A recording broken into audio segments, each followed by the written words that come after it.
कटाई शुरू होती है। फसल की कटाई के उत्सव पर पूरे देश में किसी न किसी प्रकार से ये मनाया जाता है। और इस समय चूंकि शारीरिक परिवर्तन शरीर पर भी बहुत बड़ा प्रभाव पड़ता है, इसलिए हम इन दिनों में खिचड़ी महोत्सव मनाते हैं ताकि लाइट भोजन जाए और लाइट भोजन शरीर को लाभ दे सके। शरीर के लाभ के इस महोत्सव पर ऐसा ना हो कि समाज का कोई वर्ग, समाज का कोई ऐसा वंचित वर्ग, कोई शोषित वर्ग, कोई ऐसा वर्ग जिसके पास वो व्यवस्था ना हो, वो रह जाए। इसलिए हमारे पूर्वजों ने आह्वान किया कि हिंदुस्तान के अंदर जिनके पास सामर्थ्य है वो इस त्योहार को मनाएंगे, लोगों को एकत्रित करेंगे, खिचड़ी का त्योहार मनाएंगे और खिचड़ी का भोजन करवाएंगे। जिनके पास अभाव है उनके लिए हम करेंगे। ये हमने, हमारे पूर्वजों ने सालों साल, हजारों साल पहले तय किया। आज इस महोत्सव पर माननीय सांसद जी ने ये बताने का प्रयास किया कि हिंदू समाज एक शून्य होकर, एक साथ होकर एक एक त्योहार मनाता है। हम त्योहारों की श्रृंखला जिस समय रखते हैं तो देश में अगर हिंदू को एकत्र करना है तो सबसे पहला एक साधन, और वो साधन है त्योहार मिलजुल कर मनाए जाएं। अगर हम त्योहारों को मिलजुल कर मनाते हैं तो हमारे बीच में, हमारे मन में अगर किसी प्रकार का मनभेद होता है, किसी प्रकार का मतभेद होता है तो वो मतभेद समाप्त होता है। एक एक व्यक्ति, एक एक नागरिक भारत का एक होकर चले, एक साथ चले, ऐसा विचार करते हैं। इस त्योहार पर चूंकि ये 1 महीने तक मकर में सूर्य रहने वाला है, इसलिए 1 माह तक शरीर कमजोर रहता है और कमजोरी और उसके बाद स्किन डिसीजेज होते हैं, यानी कि त्वचा के रोग शुरू होते हैं। तो हमारे पूर्वजों ने तय किया कि हम गंगा स्नान करेंगे और ज्यादा है तो गंगा पर प्रवास करेंगे, 1 माह तक गंगा पे ही रहेंगे ताकि वहां का होने वाला वाष्पन, जो वाष्प बनती है, उसमें भी वो औषधि गुण हैं जो हमारे को मिलते हैं। इसलिए हमारे पूर्वजों ने ये तय किया।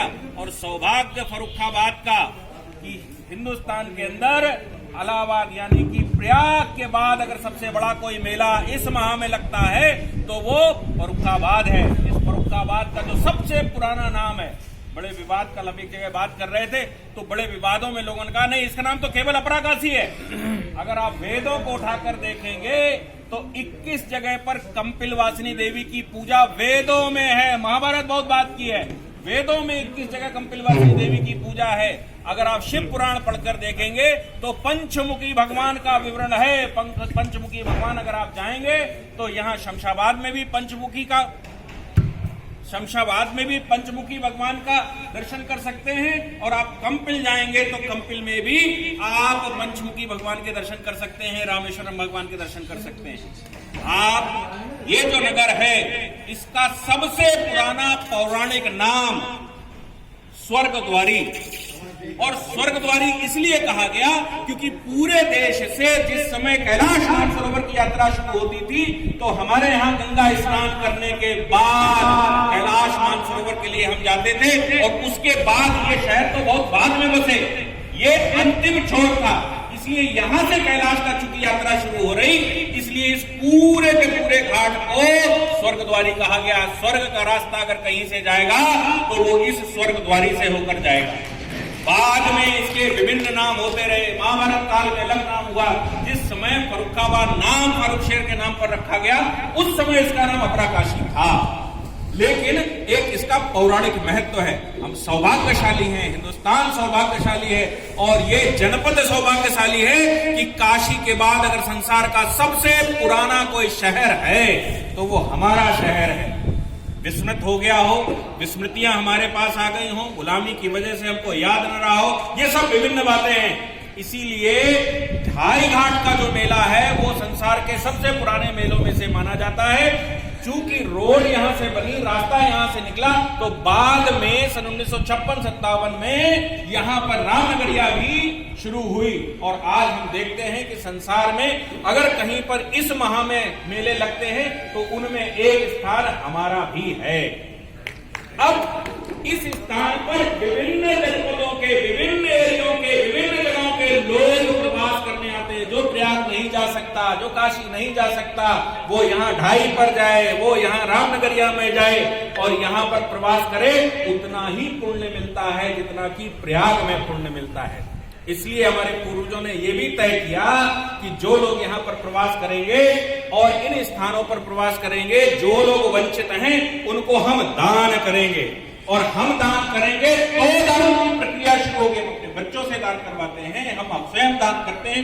ऐसा नहीं कि हम दान कराए तो मतलब दान हो गया, नहीं, हम बच्चों से अलग दान करवाते हैं, बुजुर्ग माता पिता से अलग दान करवाते हैं, घर में पत्नी का दान अलग है।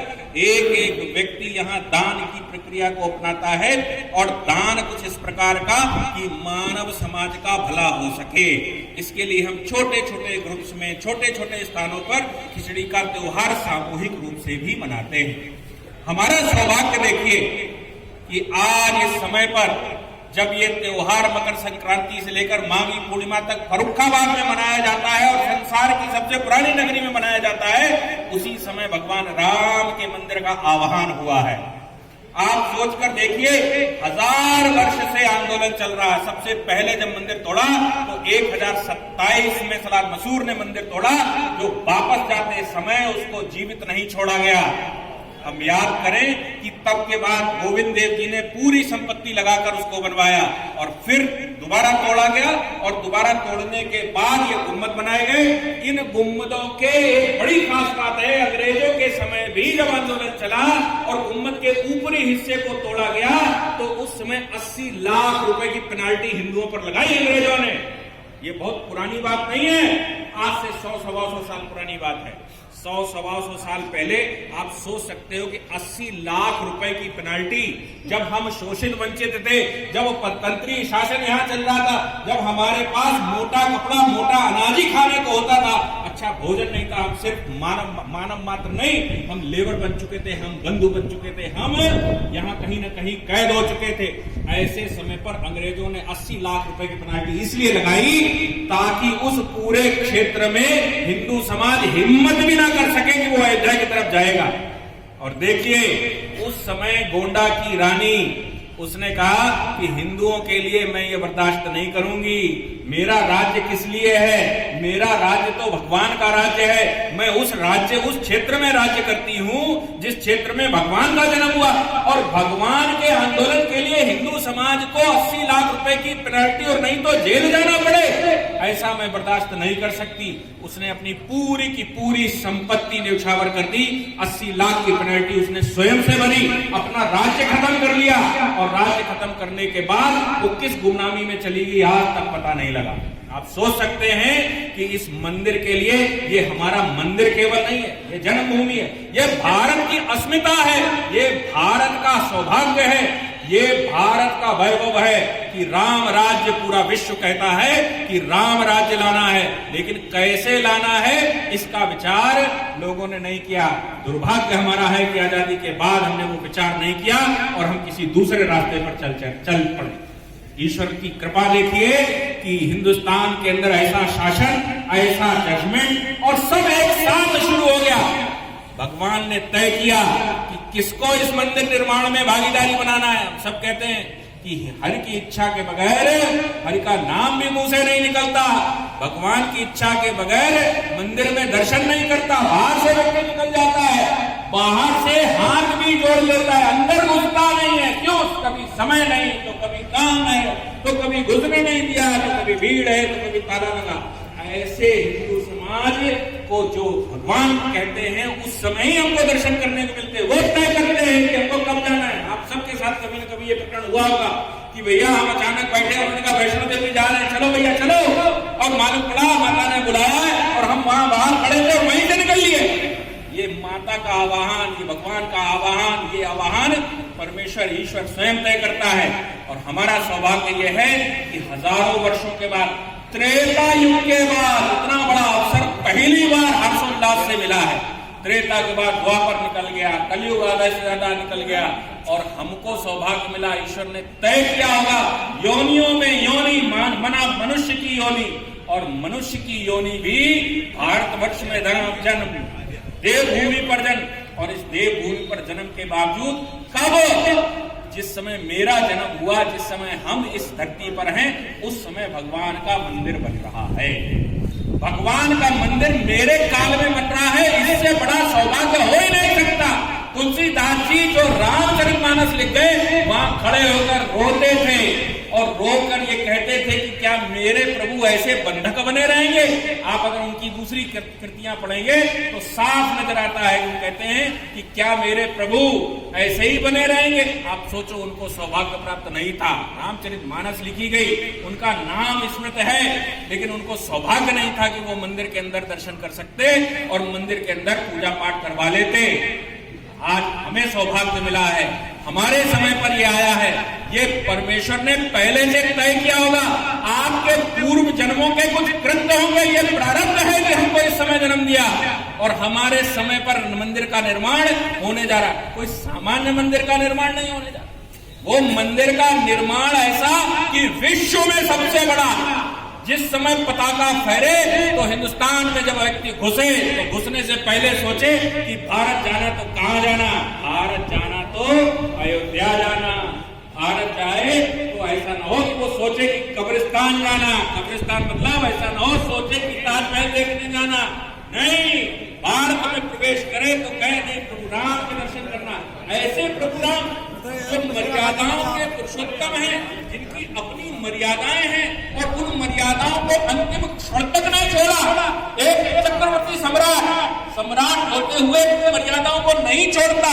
ऐसे प्रभु के मंदिर में दर्शन करना और इलस्ट्रेशन ये तय करना कि भारतवर्ष में क्या ऐसा हिंदू समाज है, क्या 100 करोड़ लोग मिलकर कोई मंदिर बनवा सकते हैं। भेड़ बकरियों का संगठन करना बहुत आसान है, लेकिन इंसानों को एक साथ एक रास्ते पर चलाना लगभग असंभव है। लेकिन ये असंभव कार्य ईश्वर ने आपको दिया है, ये असंभव कार्य हमको दिया है कि इस समय हम एक होकर 100 करोड़ हिंदू मिलकर उस मंदिर का निर्माण करें और ऐसी भव्यता प्रदान करें कि संसार कहे ऐसा भी संभव है क्या कि 100 करोड़ हिंदुओं ने मिलकर हिंदुस्तान के एक नागरिक एक बच्चे ने उसमें सहयोग करा हो। किसी ने अपनी गुल्लक मोड़ी तो किसी ने अपना गड़ा हुआ धन निकाला, तो किसी ने अपने वजीफे का पैसा निकाला, तो किसी ने अपने बुढ़ापे का पैसा निकाला। क्यों? क्योंकि सबकी इच्छा है कि हमको मोक्ष प्राप्त हो और मोक्ष का साधन हम सब जानते हैं, प्रभु का नाम है। आप जिस समय व्यक्ति घाट पर जा रहा होता उस समय भी हम कहते हैं राम नाम सत्य है, ताकि इसको मोक्ष प्राप्त हो। हम सब मिलकर कहते हैं। क्या हम अपने मोक्ष की तैयारी अपने मरने से पहले कर सकते हैं? क्या हम उस पर 2 कदम आगे चल सकते हैं? क्या हमने तय किया है कि इस मंदिर के निर्माण में हमारे मरने से पूर्व हमारा इतना योगदान होगा कि हमारे आने वाले वंशज, हमारे आगे आने वाली पीढ़ियां कहें कि फला फला फला मेरे बाबा, मेरे दादा, मेरे भाई उस समय थे जिन्होंने इस मंदिर का निर्माण किया। एक पत्थर, एक ईंट हमारे परिवार से भी इसमें लगी थी। क्या मेरे बच्चे जो आज गोद में हैं वो गर्वान्वित महसूस कर सकते हैं कि उस समय मैं तो गोद में था, लेकिन मेरे बाबा ने मेरे ब्याह पर ये कूपन देखो मेरे पास है और इसका मैंने भी योगदान दिया था, मेरे बाबा ने करवाया था, इसलिए मुझे गर्व है अपने बाबा पर, इसलिए मुझे गर्व है अपने पिता पर, इसलिए मुझे गर्व है मेरे बड़े भाई पर, इसलिए मुझे गर्व है इस परिवार पर कि मेरे परिवार ने भी इसमें योगदान दिया था और मेरी पीढ़ियां तरने के लिए एक रास्ता प्रशस्त किया था। क्या बलिदान 40 पीढ़ियों ने दिया। अगर हम नोन इतिहास जाने, जो इतिहास लिखा हुआ सामने दिखता है, 1027 से लेकर अभी तक लगभग 1000 वर्ष हो गए और इन 1000 वर्षों से 40-45 पीढ़ियों ने बलिदान दिया। 4 लाख से ज्यादा लोगों ने अपने प्राण न्यौछावर किए और 80 लाख का इलस्ट्रेशन मैंने बताया। क्या धन संपदा लोगों ने न्यौछावर की, लेकिन कभी परतंत्रीय शासन जिसमें पूर्ण मुगल शासन था उस समय भी हमने छोड़ा नहीं। हम जाते रहे, आंदोलन करते रहे, हम वहां भव्य मंदिर बनाने के लिए पूरा प्रयास करते रहे और आज तो हम स्वतंत्र भारत में हैं और आज आपके नजदीक, आपके चारों ओर का वातावरण भी कुछ ऐसा प्रभु ने बनाया कि हम भव्य राम मंदिर बनाने के लिए बिल्कुल स्वतंत्र हैं। इस समय हमारी पूरी शक्ति मिलनी चाहिए। एक एक हिंदू, एक एक परिवार, एक एक बच्चा, एक एक बूढ़ा और बुजुर्ग, किसी को यह अवसर न मिले कहने का कि नहीं भैया मेरे पास तो था नहीं इसलिए, या मेरे पास कोई आया नहीं इसलिए, या मैं क्या करता, मैं कैसे करता। मैंने अभी आपको बताया कि खिचड़ी का त्योहार ऐसा न हो कि कोई वंचित व्यक्ति रह जाए, इसलिए हम इस त्योहार को इकट्ठा होकर सामूहिक बनाते हैं। क्यों? क्योंकि कोई वंचित न रह जाए। आज भी समाज में ऐसा कोई व्यक्ति वंचित न रह जाए जो ये कहे कि मेरे पास धन नहीं था इसलिए मैंने सहयोग नहीं किया। इसलिए तीर्थ क्षेत्र ने पूरा एक प्लान बनाया और उस प्लान में उसने तय किया कि एक एक व्यक्ति का चाहे अंश भर सहयोग हो, लेकिन सहयोग होना चाहिए। उसको ये महसूस ना हो कि मेरे पास अभाव था, मैं कैसे 25,000, 50,000, 1 लाख रुपए करता। वो 10 रुपए देकर भी अपना योगदान सुनिश्चित कर सकता है, ऐसा तय किया। अब यहाँ पर सवाल यह है कि हम मंदिर को कितना भव्य बनाना चाहते हैं, ये तय करना हमारा काम है। आज हम तय करेंगे क्योंकि तीर्थ क्षेत्र ट्रस्ट ने आह्वान किया कि इसमें कोई भागीदारी किसी कंपनी की नहीं होगी, कोई एसोसिएशन की भागीदारी नहीं होगी, किसी पॉलिटिकल पार्टी की भागीदारी नहीं होगी। अगर भागीदारी करना चाहते हैं तो व्यक्तिगत करिए, एक एक हिंदू होने के नाते आगे आइए, एक एक हिंदू से आह्वान करिए, एक एक व्यक्ति से आह्वान करिए कि भैया मैं इस क्षेत्र का प्रतिनिधि हूँ, मेरे क्षेत्र से क्या अभाव रह जाएगा, आप सब आगे आए, आगे आकर ज्यादा से ज्यादा सहयोग करें। ऐसा न हो कि कोई ये कहे कि मैं इस क्षेत्र का प्रतिनिधित्व कर रहा था और इस क्षेत्र से सहयोग का अभाव रह गया। ऐसा ना हो कि मेरे गांव में मैं कुछ करने वाला था, मैं 4 लोगों में गिना जाता था और मैंने आह्वान नहीं किया तो लोग ये न कहें भैया तुम कहाँ थे, तब तो नहीं बोल रहे थे, अब बोलने चले हो। क्या हम रामोत्सव मना सकते हैं 1 महीने का?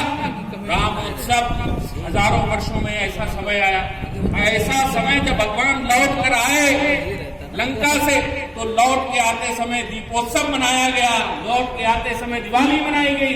क्या हम दिवाली और दीपोत्सव अब नहीं मना सकते? आज के कलयुग में ये अवसर पहली बार मिला। इस पूरे माह को हम कैसे सेलिब्रेट करें? दान का समय है, इस समय दान की प्रक्रिया चल रही है। पूर्वजों ने तय किया था कि मकर संक्रांति से माघी पूर्णिमा तक हम दान के लिए खोल देते हैं अपने दरबार। आज प्रभु आह्वान कर रहे हैं, रामलला विजेता होकर आए सुप्रीम कोर्ट से। आप सोचो कैसा भारत में हिंदू समाज सुप्रीम कोर्ट तक जाता है। रामलला सुप्रीम कोर्ट होकर आए, सुप्रीम कोर्ट से विजय होकर आए और तब ये मंदिर का निर्माण हो रहा है। जितने प्रकार की बाधाएं हो सकती हैं, भगवान की मर्यादा इस आंदोलन में भी दिखाई थी। हम बहुसंख्यक हैं, कुछ भी कर सकते थे, लेकिन जो लीगल प्रक्रिया है उस प्रक्रिया को भी हमने पूरा किया। ये भगवान की मर्यादा को हिंदू समाज ने दिखाया कि उस मर्यादा को हम भी मानेंगे और उस मर्यादा को ध्यान में रखते हुए हमने इतना बड़ा केस किया और केस को जीता। समय लगा ठीक है, लेकिन अंत भला तो सब भला। और ऐसे समय पर वो जजमेंट आया कि ईश्वर ने पहले से तय करके रखा किसकी सरकारें होंगी, किस विचारधारा के लोग होंगे, लोगों का मस्तिष्क कैसे बदलेगा, लोग कैसे आगे बढ़ेंगे, क्या लोग संकोच तो नहीं करेंगे, क्या कहीं डर तो नहीं करेंगे, कहीं डरेंगे तो नहीं। इसलिए ऐसा वातावरण की हमने पहले तय किया कि मंदिर का निर्माण किस समय होगा। हम सब आज मकर संक्रांति के त्योहार पर संकल्प लें कि क्या हम अपनी आने वाली 40 पीढ़ियों को गौरवान्वित कर सकते हैं? क्या अपने जाने वाली 40 पीढ़ियां जिन्होंने ये बलिदान दिया, क्या उनको तार सकते हैं? क्या हम भागीरथ के वंशज हैं? 1000 पीढ़ियों को तारने के लिए भागीरथ प्रयास किया और गंगा को जमीन पर लेकर आए थे। क्या हमारे यहाँ से गंगा निकलती है तो हम अपनी गई हुई पीढ़ियों को तार सकते हैं कि केवल हम